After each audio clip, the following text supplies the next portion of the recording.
എൻ്റെ മുഴുവൻ പേര് Narayana Raman Menon, N Raman Menon. Fiction name NR മേനോനാണ്. കൊല്ലത്താണ് ജനിച്ചതും വളർന്നതും. പോസ്റ്റ് ഗ്രാജുവേഷൻ കൊല്ലത്താണ്. അച്ഛനവിടെ വക്കീലായിരുന്നു. അങ്ങനെയാണ്. മുത്തശ്ശൻ വക്കീലാണ്, ഗ്രാൻഡ് ഫാദർ പഴയ കാലം. അങ്ങനെ അവിടെ ജനിച്ചു. എനിക്ക് 2 വയസ്സിൽ പോളിയോ ഉണ്ട്. അന്നത്തെ കാലത്ത് ഇപ്പോഴത്തെ പോലെ പോളിയോ വാക്സിൻ ഒന്നുമില്ല. അത് വളരെ ഒരു severe type of polio, paralytical polio എന്നാണ് പറയാത്തത്. അത് വന്നു. അന്നത്തെ ട്രീറ്റ്മെൻറ്റൊക്കെ ചെയ്തൊന്നും ശരിയായില്ല.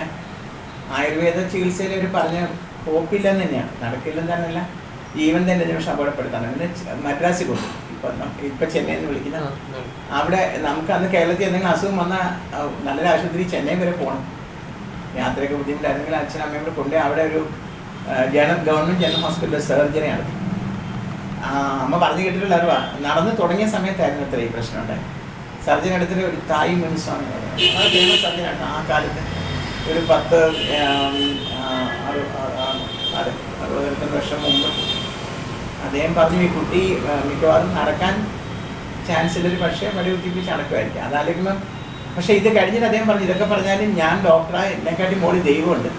ദൈവത്തിൻ്റെ തീരുമാനം അനുസരിച്ച് എങ്ങനെയാണെന്ന് പറയാൻ പറ്റില്ല. അത് വളരെ പ്രൊഫറ്റിക് വേഴ്സായിരുന്നു എനിക്ക് വന്നത്. എനിക്ക് അത്യാവശ്യം പിടിച്ചൊക്കെ നടക്കാൻ പറ്റി.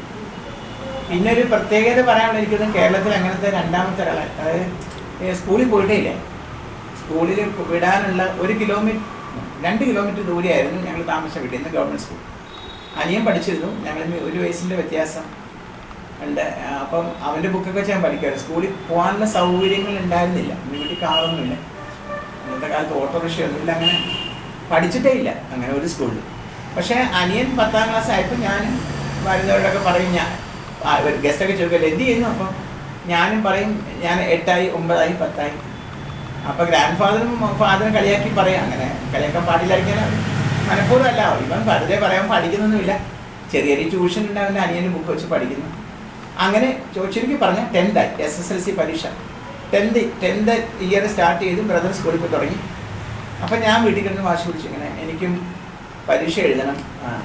അമ്മയായിരുന്നു വലിയ സപ്പോർട്ട്. അമ്മ 10ാം ക്ലാസ്സിൽ പഠിച്ചത് സാധാരണ വീട്ടമ്മയാണ്, ഹോം മേക്കറാണ്. പക്ഷേ അമ്മ ഒരുപാട് മോട്ടിവേഷനാണ്. ഇപ്പം നേരത്തെ സംഗീതം വെച്ചാൽ ആരാലും മോട്ടിവേഷൻ. അമ്മ കിടന്ന് ഒരുപാട് ബഹളം ഉണ്ടാക്കി. വീട്ടിൽ അച്ഛൻ ട്രിവാൻഡ്രത്ത് പോയി എഡ്യൂക്കേഷൻ സെക്രട്ടറി കണ്ടാണ് അന്നത്തെ കാലം. അദ്ദേഹം പറഞ്ഞു ഒരു നിവൃത്തിയില്ല, 10ാം ക്ലാസ് വരെ സ്കൂളിൽ പോകുന്നൊരു കുട്ടിക്ക് 10th സ്റ്റാൻഡേർഡ് SSLC എക്സാം എഴുതാൻ പറ്റില്ല. അങ്ങനെ റൂളില്ല. ഇല്ലെങ്കിൽ 18 വയസ്സിന് മുകളിലായിരിക്കും.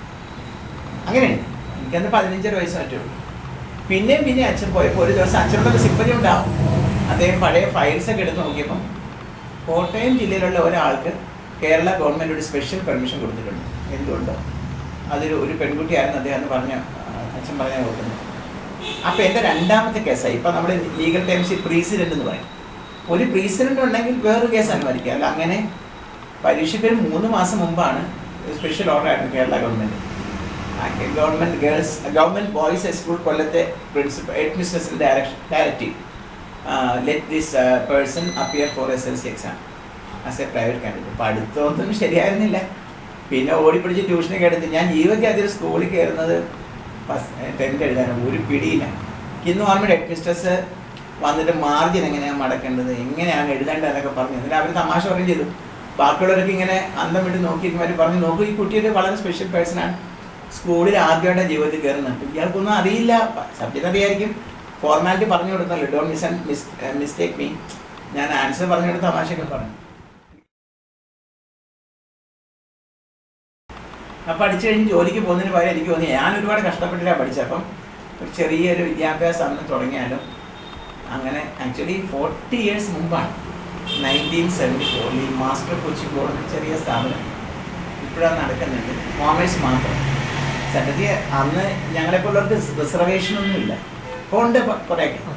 എനിക്കൊരു ബാങ്കിൽ അവർ ജോലി കിട്ടുന്നത് ഞാനിപ്പോൾ എൻ്റെ കൂടെ പഠിച്ചവർ പലരും ജനറൽ മാനേജിങ് ഡയറക്ടറൊക്കെ ആയിട്ട് കമ്പനിയിലൊക്കെ എനിക്ക് ഈസി ആയിട്ട് ആ വഴി പോകാമായിരുന്നു. പക്ഷേ ഞാനൊരു മിഷനായിട്ട് ഇപ്പം നേരത്തെ മോൻ ചോദിച്ചാൽ എങ്ങനെ ഒരുപാട് ഞാൻ തീരുന്നാണ് പഠിച്ചത്. അപ്പം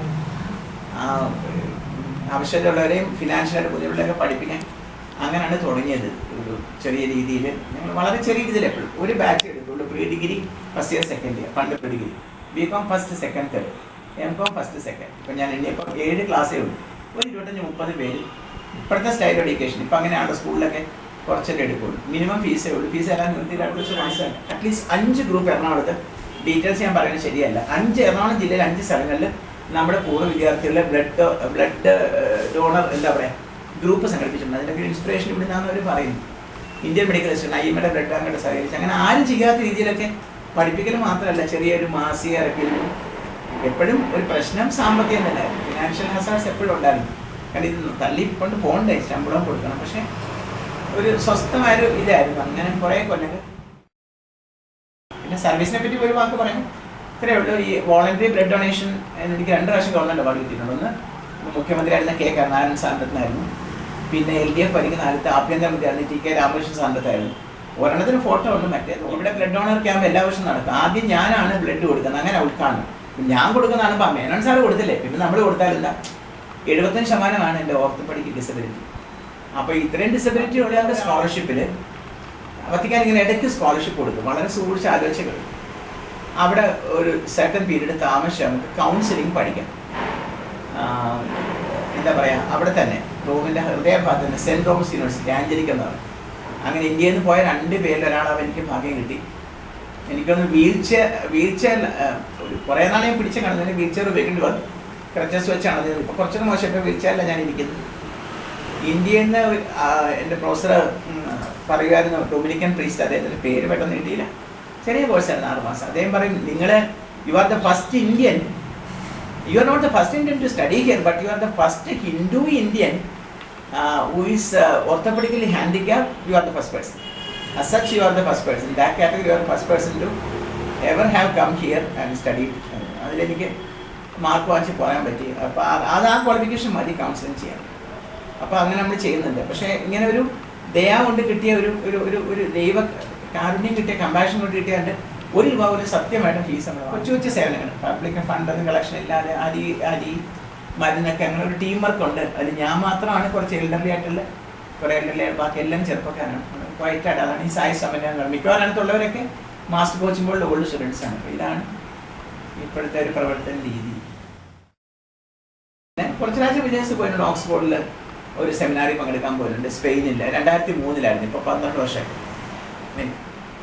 ജർമ്മനിയിൽ ഒരു പരമ്പരയായിരുന്നു.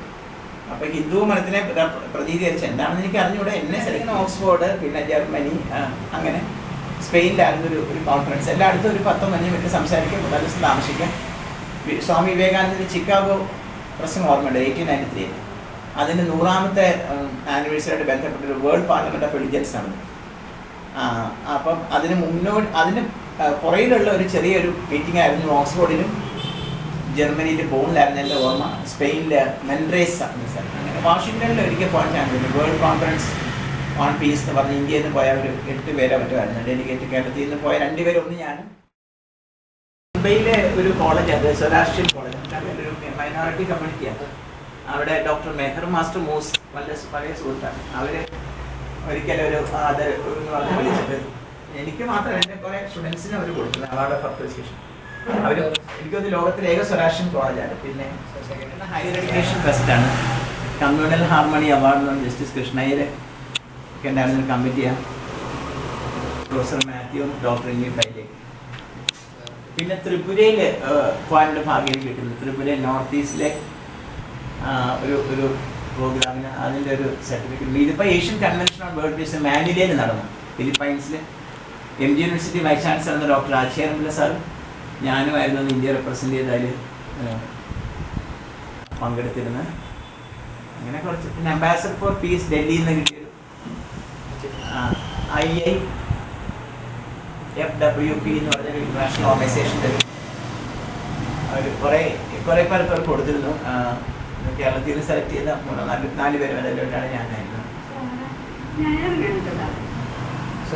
പിന്നെ ഇത് അടുത്ത കാലത്ത് കിട്ടിയ എനിക്കൊന്ന് വലിയൊരു മെമ്മറബിൾ ഒരു പ്രസൻറ്റേഷൻ അതാണ്. കേരള ഹൈക്കോടതിയുടെ ഓഡിറ്റോറിയത്തിൽ കഴിഞ്ഞ 2014 October 2 chief justice Ashok Bhushan സാന്തറിന് ഒരു Kerala state legal service authority, short form KELSA എന്നൊരു ഗാന്ധി താലിസ്മാൻ അവാർഡ്